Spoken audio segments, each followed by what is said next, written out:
Setiap tanggal 2 Mei, kita memperingati Hari Pendidikan Nasional yang diambil dari hari kelahiran Ki Hajar Dewantara.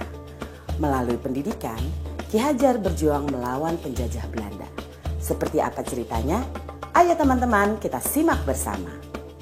Ki Hajar Dewantara terlahir dengan nama Raden Mas Suwardi Suryaningrat pada tanggal 2 Mei 1889. Ia dibesarkan dalam lingkungan Keraton Pakualam di Yogyakarta. Ki Hajar sempat kuliah di Stovia atau Sekolah Dokter Pribumi. Kemudian ia bekerja sebagai wartawan di koran seperti Utusan Hindia dan Kaum Muda. Sejak muda, Ki Hajar berani menentang pemerintah kolonial Belanda.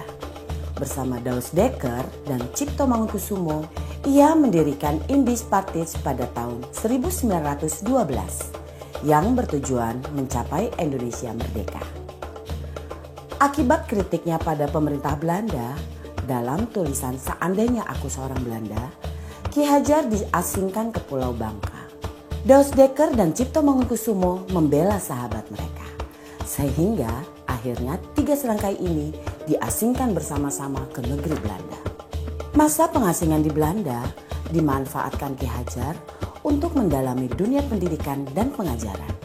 Pada tahun 1919, Ki Hajar kembali ke tanah air dan terus mengkritik pemerintahan kolonial Belanda lewat tulisan-tulisannya. Akibatnya, ia pun sering keluar masuk penjara.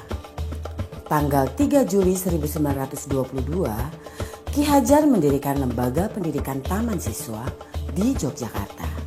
Sejak saat itu, Suwardi Suryaningrat memakai nama Ki Hajar Dewantara. Anak-anak dari semua kalangan, baik ningrat maupun rakyat biasa, bisa bersekolah di Taman Siswa. Perguruan ini memiliki semboyan Ing Ngarso Sung Tulodo, Ing Madyo Mangunkarso, Tutwuri Handayani. Artinya, di depan memberi contoh, di tengah membangun semangat, dan di belakang memberi dorongan. Prinsip ini berlaku untuk semua pamong atau guru dan murid di Taman Siswa. Setelah Indonesia merdeka, Presiden Soekarno mengangkat Ki Hajar sebagai Menteri Pendidikan pertama. Semboyan Tutwuri Handayani pun hingga kini tetap dipakai dalam dunia pendidikan Indonesia.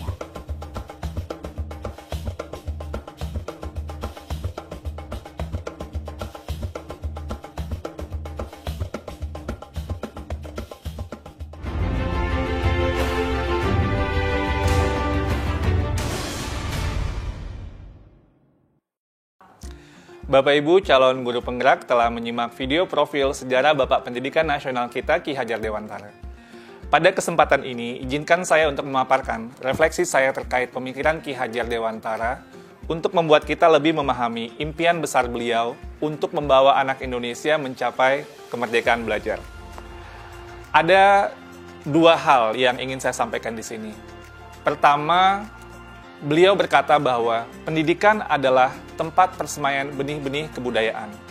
Pada hal ini, Ki Hajar membuat sebuah koneksi 2 hal yang tidak terpisahkan antara pendidikan dan kebudayaan. 2 hal ini adalah satu kesatuan. Menurut Ki Hajar, untuk mencapai kebudayaan yang kita mimpikan, peradaban bangsa yang kita cita-citakan, pendidikan adalah fondasinya. Atau dengan bahasanya Ki Hajar adalah tempat persemaian benih-benih kebudayaan. Dengan kata lain, pekerjaan yang kita lakukan di pendidikan bukan saja pekerjaan untuk anak bersekolah, ujian hasilnya baik, dan lain sebagainya, tapi adalah pekerjaan untuk menjemput kebudayaan yang kita cita-citakan. Dengan kata lain, ini adalah pekerjaan untuk membentuk peradaban. Jadi ini peran yang sangat penting antara pendidikan dan kebudayaan. Dua-duanya adalah satu ikatan yang tidak bisa dilepaskan. Yang kedua, inti dari filsafat Ki Hajar Dewantara itu adalah perubahan. Dalam hal ini, bagi saya, analogi yang tepat untuk filsafat Ki Hajar Dewantara itu adalah seperti tata surya. Selalu bergerak, selalu tidak pernah berhenti dari waktu ke waktu, dia tidak pernah statis. Karena itu, bagi Ki Hajar, kebudayaan tidak boleh statis, harus terus bergerak. Dalam upaya pemeliharaan kebudayaan, bagi Ki Hajar, itu harus terus bergerak sesuai dengan kodrat alam dan kodrat zamannya. Jika kebudayaan itu terisolasi, kebudayaan itu akan menuju kehancuran. Pendidikan pun juga sama, tidak boleh statis. Pendidikan harus terus berubah, menjawab tuntutan zamannya. Karena sepertinya kalau dalam tata surya itu, kalau Bapak Ibu bayangkan, kalau planet itu berhenti bergerak statis dia, itu akan terjadi sebuah chaos, sebuah kekacauan. Dan itulah yang dilihat oleh Ki Hajar bahwa semuanya itu harus terus bergerak dan bergerak, tidak pernah berhenti. Artinya perubahan adalah hal yang kekal, yang harus terus terjadi. Selanjutnya, planet-planet itu pun dalam tata surya tidak ada yang sama. Di sini terlihat keberagaman. Ada planet Merkurius, ada planet Venus, ada Bumi, ada Mars, dan seterusnya. Dalam melihat planet-planet ini, inilah yang kita juga lihat dalam kebudayaan dan pendidikan. Dalam kebudayaan menurut Ki Hajar tidak ada yang sama. Ada kebudayaan yang mungkin seperti Mars, ada seperti Bumi gitu ya, tapi tidak bisa disamakan. Ketika kita melakukan pertukaran kebudayaan, itu bukan untuk menyamakan semuanya, tapi untuk menguatkan identitas dari masing-masing kebudayaan. Dan kebudayaan itu terus berputar dan terus berputar kepada sumbu yang sama. Dan dalam filosofi Ki Hajar, sumbunya ini atau di mana semua planet itu bersumbu itu adalah nilai-nilai kemanusiaan. Dan ini yang menjadi hal yang esensi dari semua kebudayaan, dimanapun kebudayaan itu berada. Baik itu kebudayaan di Indonesia yang beragam maupun kebudayaan dunia yang juga sangat beragam. Esensinya menurut Ki Hajar adalah nilai-nilai kemanusiaan. Pendidikan pun juga sama. Anak tidak pernah ada yang sama. Dua anak kembar itu tidak pernah sama persis, bahkan kembar siam sekalipun. Fitrah dari penciptaan dari Yang Maha Kuasa itu adalah keberagaman. Menurut Ki Hajar, biarkanlah anak-anak itu memiliki keunikannya sendiri-sendiri. Ibarat planet-planet tadi, mereka bergerak dengan kecepatannya sendiri-sendiri. Kalau Bapak Ibu lihat di tata surya, Merkurius itu berputar sangat cepat, sementara mungkin planet Jupiter itu agak lambat berputarnya. Dan ini mereka juga berputar dengan kecepatannya sendiri-sendiri sesuai dengan orbitnya masing-masing. Masing-masing punya cerita di dalam planet yang berbeda-beda. Jadi tidak bisa dipaksakan Bumi itu harus menjadi seperti Saturnus atau Neptunus itu menjadi Merkurius. Semua ada orbitnya masing-masing, semua bergerak pada sumbu yang sudah diatur dan menghamba pada nilai yang sama, yaitu nilai-nilai kemanusiaan. Nah, lalu apa yang kemudian menjadi relevansi pemikiran-pemikiran Ki Hajar Dewantara terhadap transformasi pendidikan yang sedang kita lakukan sekarang? Filosofi Ki Hajar adalah filosofi tentang perubahan, dan dalam hal ini ada 3 kerangka perubahan Ki Hajar Dewantara. Yang pertama adalah kodrat keadaan. Dalam melakukan perubahan, kita harus melihat kodrat keadaan yang terbagi 2. Pertama, kodrat alam, yang kedua, kodrat zaman. Kodrat alam itu adalah terkait dengan alam tempat di mana masyarakat itu berada. Seperti yang digambarkan oleh Ki Hajar, kalau alamnya daerah pertanian itu berbeda dengan daerah pegunungan atau daerah pantai. Yang 2 musim itu berbeda dengan 4 musim dan seterusnya. Ki Hajar bercerita bahwa kalau orang Belanda melihat orang Indonesia itu boros, karena orang Indonesia alamnya sangat ramah sekali. Jadi tidak pernah mungkin berpikir untuk masa depan yang terlalu jauh, karena alamnya selalu menyediakannya. Sedangkan orang Indonesia melihat Belanda itu pelit. Tapi ini Belanda dibentuk oleh alamnya juga, karena dia harus hidup 4 musim, dia harus berhemat, karena nanti ketika datang musim dingin, tidak bisa lagi tumbuh atau pertanian tidak bisa bergerak. Jadi ini kodrat alam yang membentuk sebuah kebudayaan, kebiasaan sebuah masyarakat. Nah, lalu juga ada kodrat zaman, bagian kedua dari kodrat keadaan. Kodrat zaman ini berarti bahwa walaupun alamnya sama, seperti daerah Bandung atau daerah Semarang dan lain sebagainya, itu tidak pernah sama dari waktu ke waktu. Jakarta tahun 1950 berbeda dengan Jakarta tahun 2020 dan akan berbeda dengan Jakarta 2050 dan seterusnya. Masing-masing zaman itu memiliki tantangannya sendiri-sendiri. Pada saat ini tantangan kita adalah bagaimana menjawab revolusi industri 4.0 dan sebagainya. Percepatan revolusi teknologi ini sangat luar biasa dan ini merupakan tantangan yang pada zaman ini sedang kita hadapi.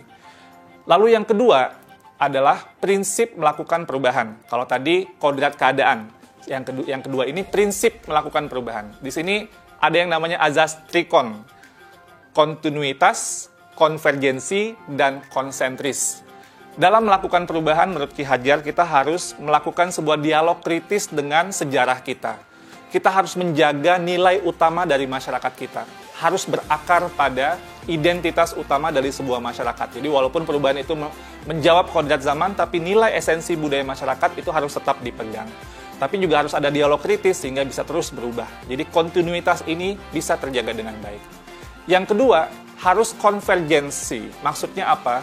Perubahan-perubahan yang kita lakukan itu harus menuju pada suatu titik yang memperkuat nilai-nilai kemanusiaan. Jadi, dalam konteks konvergensi ini, pendidikan itu harus memanusiakan dan memperkuat kemanusiaan kita.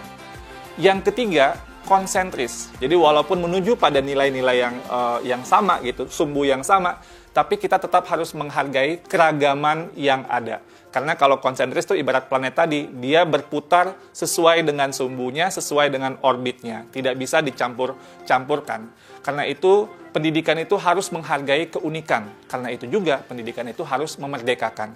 Biarkanlah masing-masing berputar pada sumbunya, beredar sesuai dengan orbitnya. Menurut kata Ki Hajar, pendidik itu ibarat petani. Petani itu dia bercocok tanam, dia memiliki banyak sekali misalnya bibit. Ada bibit padi, ada bibit jagung, ada bibit kedelai. Yang padi, tumbuhkanlah dia sebagai padi. Jangan menumbuhkan padi, itu berharap menjadi jagung. Tidak akan pernah menjadi seperti itu. Dan jangan pula memelihara jagung dengan ilmu memelihara padi, nggak jadi tumbuh kembangnya jagung itu. Jadi masing-masing itu sesuai dengan kodratnya, dan itulah keragaman yang dihadapi oleh para pendidik dalam konteks kehidupan sehari-hari. Lalu yang ketiga, apa yang berubah? Yang berubah di sini adalah budi pekerti. Maksudnya ini apa? Ada dua kata di sini. Ada budi, ada pekerti. Budi itu, menurut bahasa Ki Hajar, itu ada 3 komponen, yaitu cipta, rasa, dan karsa. Cipta itu artinya pikiran, rasa itu perasaan, raga itu adalah kemauan, dan pekerti. Pekerti itu maksudnya tenaga atau raga. Dalam filosofi pendidikan Ki Hajar, ini harus seimbang terjadinya perubahan tersebut. Ada olah cipta, menajamkan pikiran, olah rasa, menghaluskan rasa, olah karsa, memperkuat kemauan, dan olahraga, menyehatkan jasmani. Sehingga pendidikan itu harus holistik, harus seimbang, tidak bisa timpang.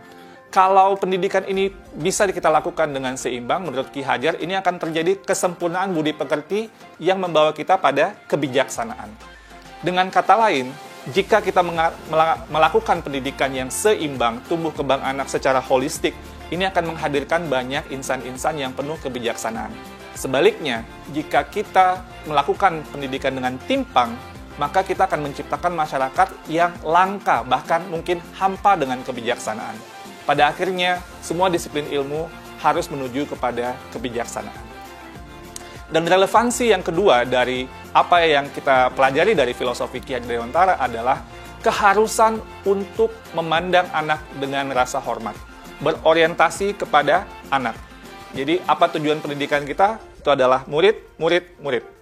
Jadi, menurut Ki Hajar, semua yang kita lakukan di bidang pendidikan dan para pendidik itu harus berorientasi penuh kepada murid.